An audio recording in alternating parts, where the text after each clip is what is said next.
Bueno, en una agradable jornada de lluvia y tranquila en Asunción,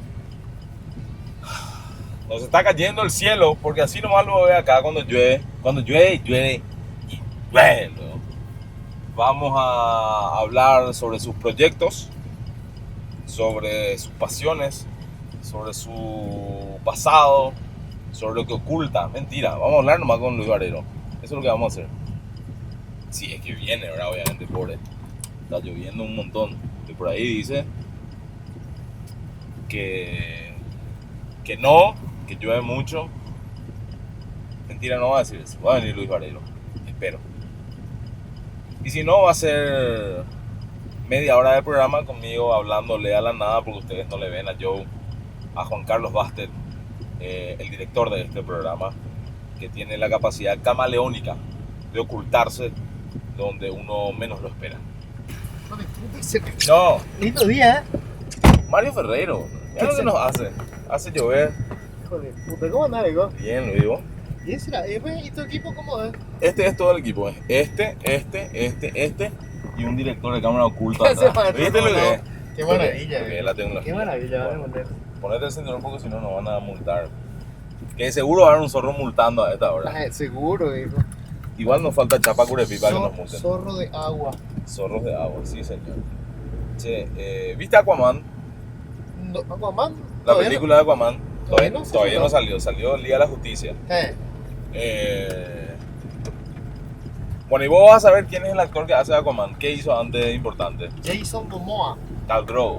Sí, Khal Drogo, por supuesto. No me gusta mucho su Aquaman, te diré. Su Aquaman. Eso te iba a decir, sobre eso te quería preguntar. Viste que vamos a hablar de temas muy serios como Sí, el Aquaman, como ¿verdad? corresponde. Correcto. Medio raro un Aquaman así, no estamos acostumbrados a ese Aquaman. Ese Aquaman para mí que es más el Namor, el personaje de Marvel. Duro, el chico malo. Y lo que pasa es que parece que la vara esa del tema de que Marvel haya hecho las películas tan entretenidas de algún modo es lo que le condiciona, ¿verdad? Porque, qué sé yo, vos sos fan de los cómics. Sí. Yo conozco tu Sí. fascinación por los cómics. Pero el que consume sin conocer nada se engancha más con las de Marvel porque tiene comedia, porque tiene mucha acción, porque tiene una cosa de romance. Y las de DC siempre me parece que tienen más drama, están más cargadas así con cosas, no sé si negativas, pero no tan... Hey, ponete que vamos a cagarnos de risa, ponete una Batman vs Superman que nos vamos a cagar de risa, no pasa. Yo creo que a ellos les pasó que están atrapados por el éxito de Nolan con su trilogía de Batman. Ok. Porque Batman es un personaje muy especial, ¿verdad? Ya vamos a profundizar en el Sí, tema. no, está bien, eso es lo que queremos. Batman es un personaje que, digamos, bordea la psicosis, ¿verdad? Traumatizado de niño, los padres asesinados frente a él, con todo el dinero del mundo para poder fraguar su propia venganza, y lo hace haciendo justicia por mano propia, en definitiva, eso es Batman. Claro, eso es él. O sea, es una construcción que, así como el último Logan de Marvel, bueno, que en realidad hizo Fox, ¿verdad? Pero es un personaje para construir ese tipo de historias. Pero a Superman no le puede dar ese tono oscuro. No puede. Superman es el buenote, Superman es el dios de los superhéroes. Y se quedó atrapado ahí, como le fue mal con ese tono, con ese estilo de, digamos, sombrío. Y después se pasó al otro extremo, ¿verdad? Quiso copiar la fórmula de Marvel y se quedó una cosa híbrida que no es ni una cosa ni otra. El Escuadrón Suicida es una de esas cosas complicadas para ver. A mí me decepcionó profundamente Es esa película. bastante poco rigurosa en cuanto a la historia en primer lugar, y después es como, che, parece que estaban escribiendo el guión y decían, momento de meter un chiste, momento de meter un... No tiene, no sé, no tiene Pues salsa. yo creo que en ese sentido Marvel le saca distancia porque entendieron su público. O sea, la taquilla te lo dice, ¿verdad? Muchos fans de los cómics están molestos porque esperaban un toque más realista, pero ¿cómo vas a hacer un toque realista con una película donde vos tenés un monstruo verde, un dios nórdico, un soldado de la Segunda Guerra Mundial y un millonario alcohólico que se pone una armadura? convengamos que Sí, que los parámetros ya están marcados ahí, es ¿verdad? como, ¿no te acuerdas? Cuando se estrenó Robin Hood con Kevin Costner, Ujú.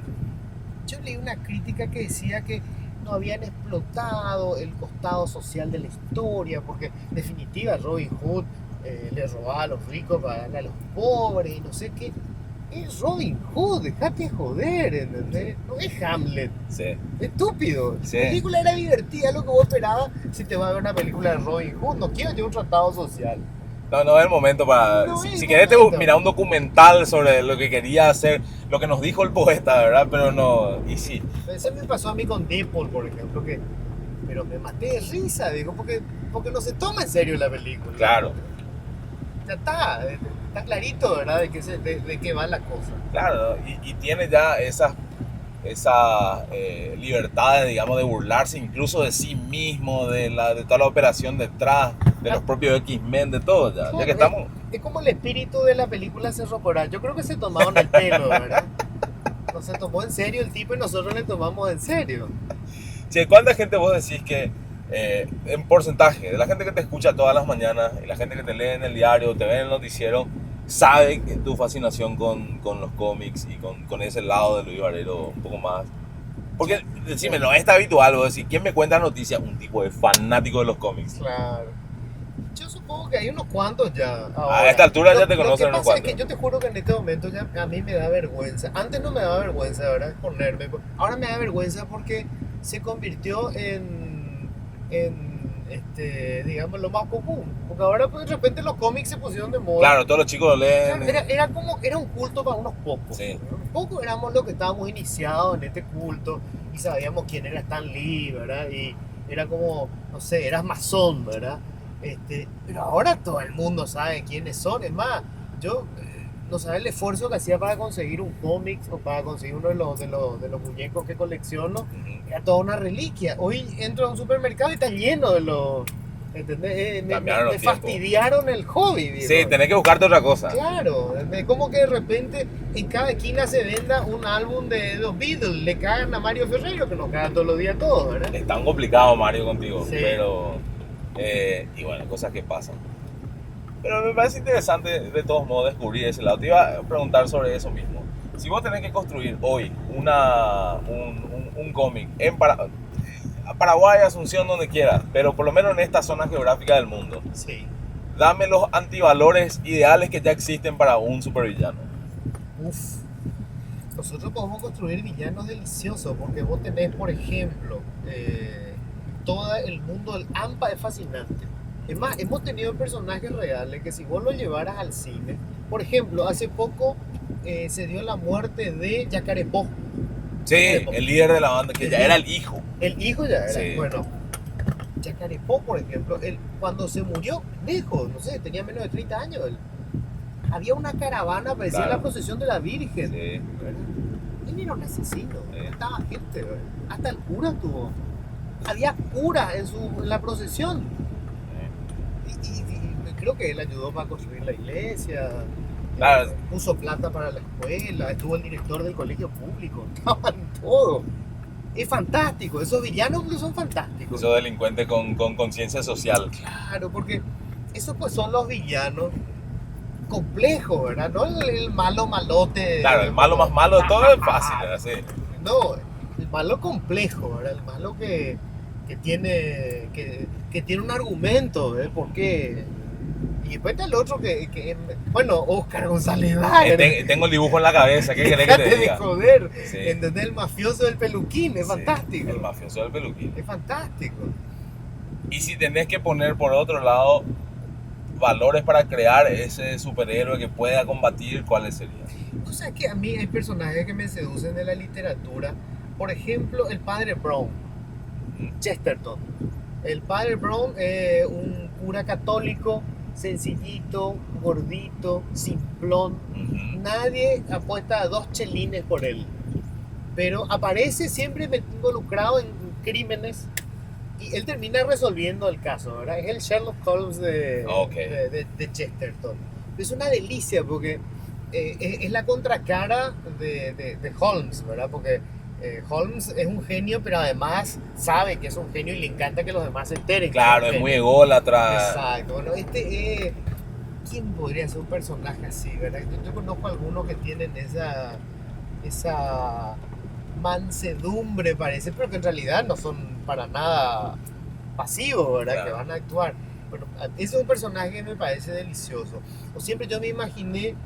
A mí no me gustan los personajes cuando vas a crear el bueno y el malo. No me gusta el malo absoluto ni el bueno absoluto. Una ¿verdad? escala de grises ahí Claro, donde una puede. escala de grises. Imagínate vos, por ejemplo, yo conocí a algunos policías que eran fenomenales a huesos.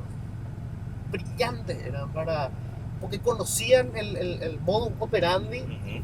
sabía quiénes eran los contactos, pero no eran del todo limpios. O sea, Claro, algo tenían que tener para llegar a conocer eso. era un tipo que se indignaba ante un asesinato y iba a llegar hasta donde estaba el tipo que mató, pero que tenía ciertas concesiones con el que vende crack.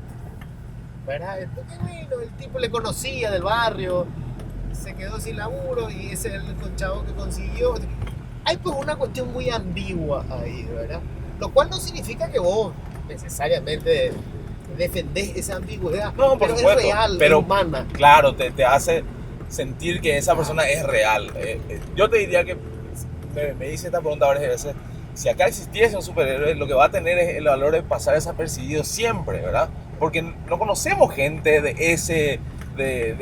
esa calidad, de completamente llena de valores. Me parece que tiene que tener algo detrás, ¿verdad? Bueno, nosotros lo que hacemos, aparte de hablar de cómics en Hoja de Ruta, Luis, es conversar un poco con la gente a la que subimos al auto sobre qué es lo que nos depara en el año. Tanto personalmente, un poco el análisis de la profesión, del laburo de cada uno.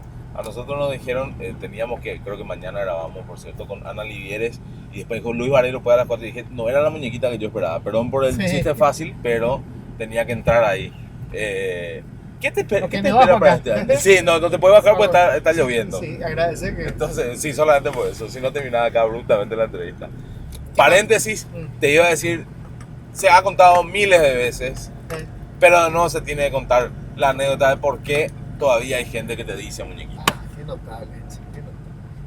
Bueno, por última vez cuento la anécdota. Grabamos y ponemos esto. La última vez que Luis Varelo cuenta por qué le dicen terrible muñequita. anécdota. Tuve la mala suerte de hacer el primer programa en radio en un horario importante. En Yanutí. En Yanutí, después de Pepa Kostianowski. Gente mala que tiene problemas auditivos insiste en que tenemos la misma voz en radio. Por lo menos en aquellos tiempos la voz era bastante más parecida. Y bueno, y las confusiones se daban a menudo. Termina Pepa el programa, entramos nosotros y conseguimos un contacto con Papi Sanabria Cantero, que estaba preso en Tacumbú, que todavía no había hablado hasta ese momento. Había una cuestión de tierra, no me acuerdo muy bien los detalles. Entonces conseguimos la nota con Papi Sanabria Cantero y bueno, yo primero le digo, pero papi, vos firmaste, acá están los cheques. No es así, muñequita, déjame te voy a explicar, me dice, pensando que era Pepa, ¿verdad?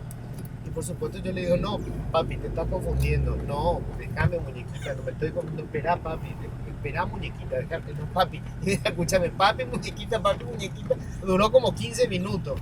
El hijo de puta Humberto, a quien yo le tengo un gran cariño, claro, al otro día se pasó horas repitiendo esa deshonrosa conversación, ¿verdad? Para su deleite. Para su deleite, ¿verdad? Y a partir de ahí empezó él cada vez que se iba a referir a mí, muñequita. Humberto lo hacía por cariño, a veces no tan por cariño. A veces siempre para meterte una... Hace medio para tirar una pica también, ¿verdad?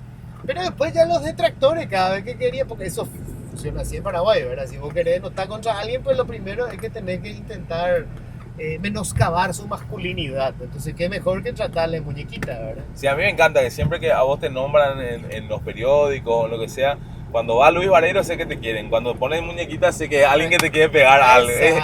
Para eso sirve. Porque todavía lo de muñequita, bueno, funcionaba, digamos, porque bueno, tenía 26 años, ¿verdad?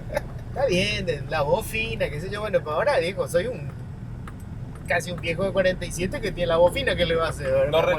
No recuerdo si había sido por un oyente o porque, pero me acuerdo que una vez le respondiste a alguien en la radio y le dijiste, Vos sabés que si tengo la voz fina así, hago radio. Imagínate que si con la altura que tengo quería ser basquetbolista, jugaba en la NBA. Me parece que habla un poco de tu forma de ser también, de chocar contra el mundo sobre... Y no es ese el punto principal, nunca es el punto principal. El punto principal está en la idea, en lo que quieras construir o en buscar respuestas, ¿verdad?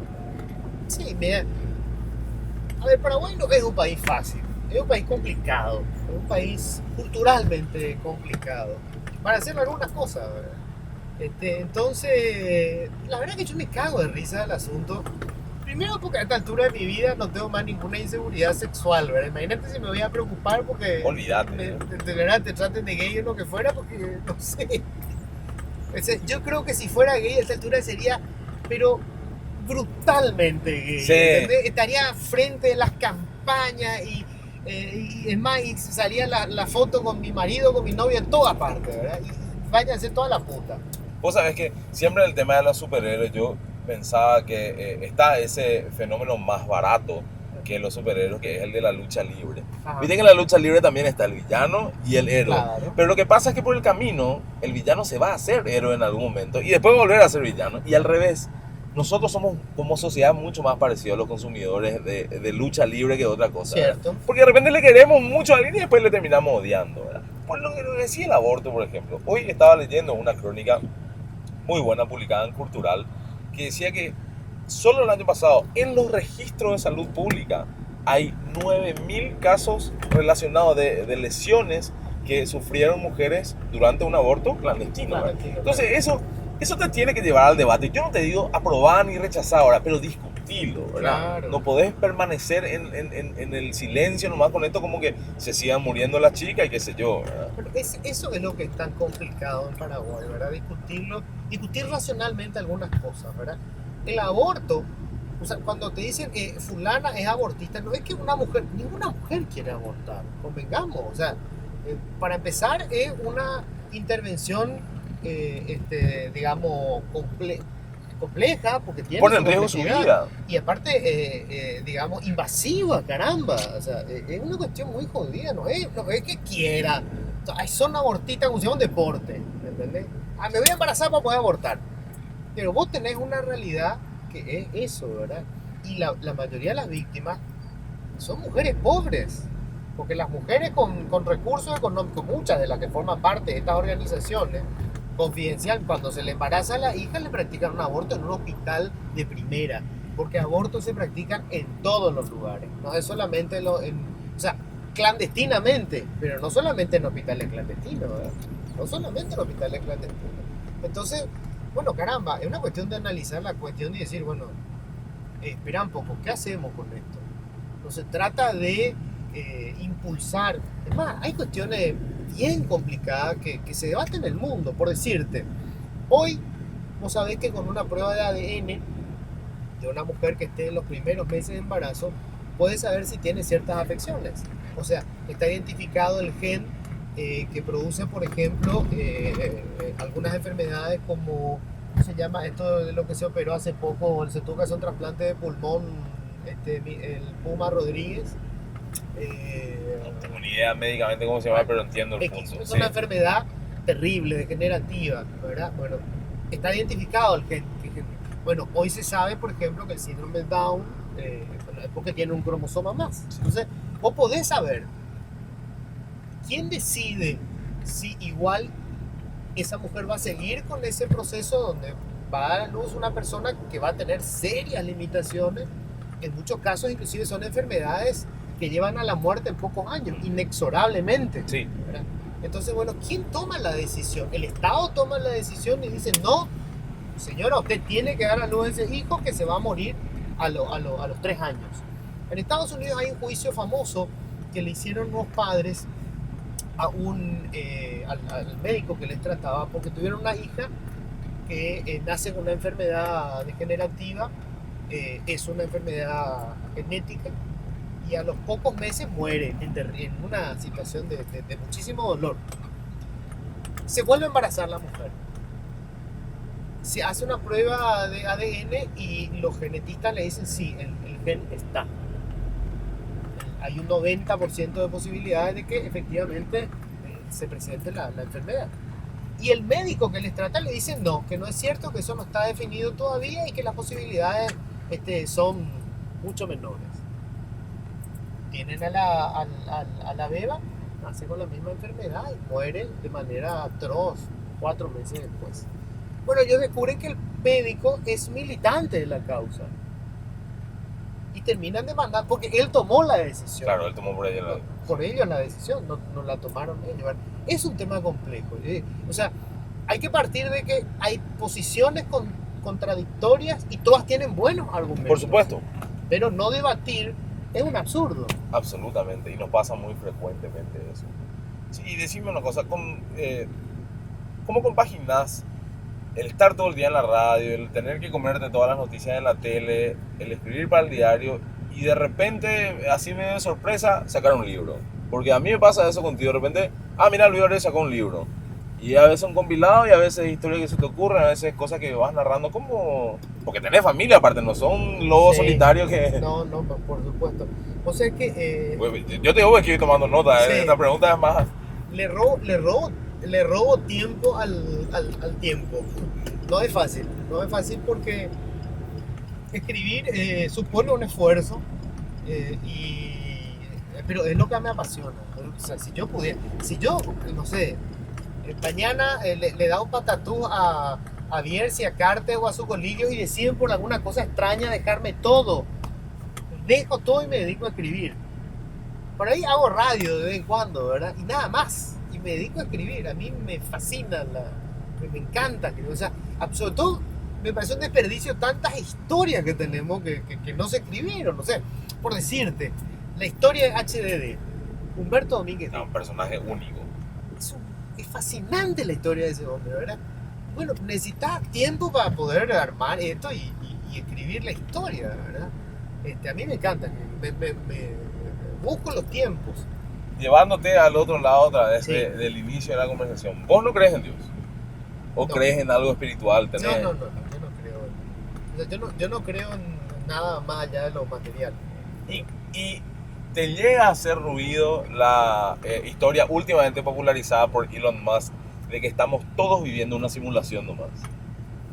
No, yo no creo que en una simulación, pero sí hay cuestiones que sí Mira, en el único momento en que se me desarrolla cierto lado místico es cuando me introduzco en alguna nueva lectura sobre mecánica cuántica.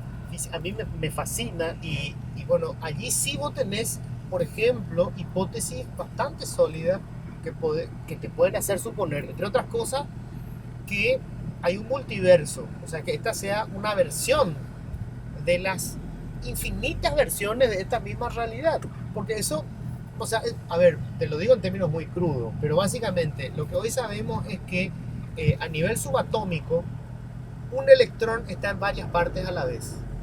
Es real. Sí, eso ya pudimos descubrir. O sea, es real, está en varias partes a la vez. Entonces lo que se hace es una estimación de dónde puede estar en determinado momento el electrón.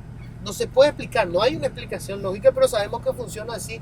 Y no solamente sabemos que funciona así, sobre esa base se construyó toda la tecnología moderna. Así mismo. Entonces, si, digamos, partís de esto, un mismo elemento está en varios lugares, hay varias realidades simultáneas para esa figura, el electrón. Este mundo también puede ser una de las muchas alternativas de esta realidad. Sí, te huele el mate, ¿verdad? Porque ahí ya entras en un... Ya, entras en conversaciones más filosóficas, generalmente acompañadas de una que otra cerveza, algo... No, y ahí sí. El combo perfecto, ¿verdad? Después de eso ya viene la Blade Runner, ahora 3049, la tercera. Sí, la ciencia ficción después nos pone en lugares en los que de por ahí nadie espera, ¿verdad? Sí. Clark, Asimov escribían hace 50, 60 años sobre esto que nosotros vivimos hoy. Así que puede existir la posibilidad que haya alguna mente escribiendo hoy sobre algo que nos parezca ridículo y en 40, 50 años lo probamos como cierto, ¿verdad? Yo lo que sí, mira, cuando empezamos a discutir el tema de la deidad, ¿verdad? Yo creo que uno puede caer fácilmente en la trampa de dejarse seducir por una historia como esa, porque lo que nos desespera es la certeza de la muerte. Claro.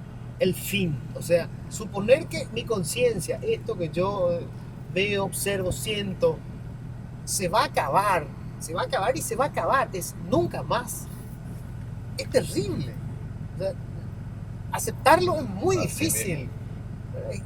Entonces, por supuesto, hay otra vida, hay otro escenario. Todo eso, toda la historia del Dios o de los dioses en general, ¿qué es lo que encierran? La promesa de que no se acaba, de que no es el fin. De que incluso hay algo mejor. Sí, el tema es ese, no Sí. se acaba.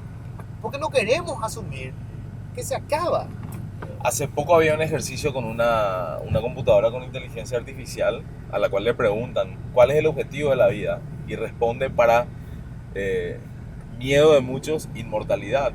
Claro, porque lo que entiende la computadora es que el humano está buscando dos formas de inmortalidad. Sí. Una física y la otra casi que de legado. Hay una frase que dice que el hombre muere una vez cuando lo entierran y la segunda que es la última vez que alguien dice su nombre. Sí. Ahí es donde está nuestro pan, ¿verdad? Cuando queremos, no querés que te olviden, no querés que exista otra posibilidad sobre esta. Y la que tenemos certeza es que esta que estamos viviendo ahora con lluvia en Asunción, Claro. esquivando baches, ¿verdad? Lo que pasa es que nosotros tenemos la necesidad tremenda de suponer que somos imprescindibles. ¿verdad? Claro, claro, que somos O sea, nosotros y somos hay lo una- más importante del mundo. Hay una frase, ¿verdad?, que dice: el cementerio está lleno de gente que se cree imprescindible. Es cierto. Nosotros los seres humanos nos creemos imprescindibles, ¿verdad? O sea, fíjate que todas nuestras construcciones religiosas nos tienen a nosotros en el centro del universo. Y no solamente las construcciones religiosas. Hay nuevas religiones, por decirte, el humanismo. Ujú. Yo me declaro, ¿verdad?, humanista. Pero bueno, como me dijo alguien una vez, ¿y qué es el humanismo? El humanismo supone que el ser humano es portador de una serie de derechos que no tienen el resto de los seres vivos. ¿Por qué? O Claro. sea, vos le ¿Quién, estás quién te dando- autorizó a que vos tengas Claro. y no...? ¿Por qué, por ejemplo, el derecho a la vida es sagrado en el hombre, pero no en la vaca que es sacrificada para que nosotros comamos? ¿Por qué? ¿Verdad? Porque nosotros nos damos a nosotros mismos una connotación espiritual. Nosotros al final otra vez terminamos convirtiéndonos en el ser especial. Alguien un poco más básico te diría, y porque la vaca es tan rica, ¿verdad? Y nosotros a lo mejor también. Capaz que sí. Anda que discutir con un caníbal. esto. Preguntarle al oso que se quería comer a Leonardo DiCaprio, ¿verdad? Seguramente también le gusta el... Pero bueno, son discusiones. Yo entiendo, y es más, yo por eso no pretendo convencer al creyente de lo contrario, porque creo que eso le da sentido a su vida. Por supuesto. Quizás después, si no lo hace, termina deprimido y dice, ¿qué hago acá? A todos ¿Para nos qué gusta, estoy? a todos nos gusta creer en construcciones abstractas a las que le damos nosotros sentido. Por ejemplo, el patriota muere por su patria. ¿Qué es la patria? La patria es una construcción abstracta, no existe la patria. Es un invento. Paraguay es un invento, es una construcción social, histórica, pero no hay algo tangible que se llame Paraguay. Y no hay algo que te diga que mi patria es mejor que la tuya, Por ¿verdad? supuesto. Por lo cual peleamos. Además, es un accidente, ¿verdad? Claro. Es un accidente porque nosotros podíamos haber sido los Estados Unidos del Sur, o podíamos haber sido todo, no sé, Colombia. Claro, eso, no está bajo tus decisiones, o sea, pasa y pasa. Así Y no hay mismo. nada que hacer. Che, Luis, ¿qué te depara el 2018? Bueno, creo que mucho trabajo, estoy seguro que va a ser así, va a ser un año político, etcétera, etcétera, ¿verdad? Lo que sí yo estoy buscando es restringir un poco más o sea, dedicarme a la radio. Bueno, tengo los dos noticieros, preferiría hacer uno solo. Lo de los programas, sé que lo de los programas termina siendo muy angustiante, porque para hacer un programa especial necesitas recursos si quieres Claro. hacer algo diferente, distinto. Si no, terminamos haciendo lo que hacemos todo, que es radio y televisión, ¿verdad? Traemos Absolutamente. a 4 invitados, los invitamos. Igual el debate me parece bien, pero no sé si quiero hacer ya eso, honestamente, no sé si quiero hacer. Quiero escribir más este año, quiero seguir escribiendo. Es más, quiero en algún momento, quiero tirar una novela. Quiero que me salga una novela, ¿verdad? Veremos si me sale. Y después quiero salir más, quiero viajar con mi familia sobre todo. Si algo aprendí en los últimos años es toda la plata que ahorre, me la rifo a fin de año. Claro, te vas. Me voy. O sea, el año que viene quiero hacer un viaje con la flaca, nos queremos ir a Italia.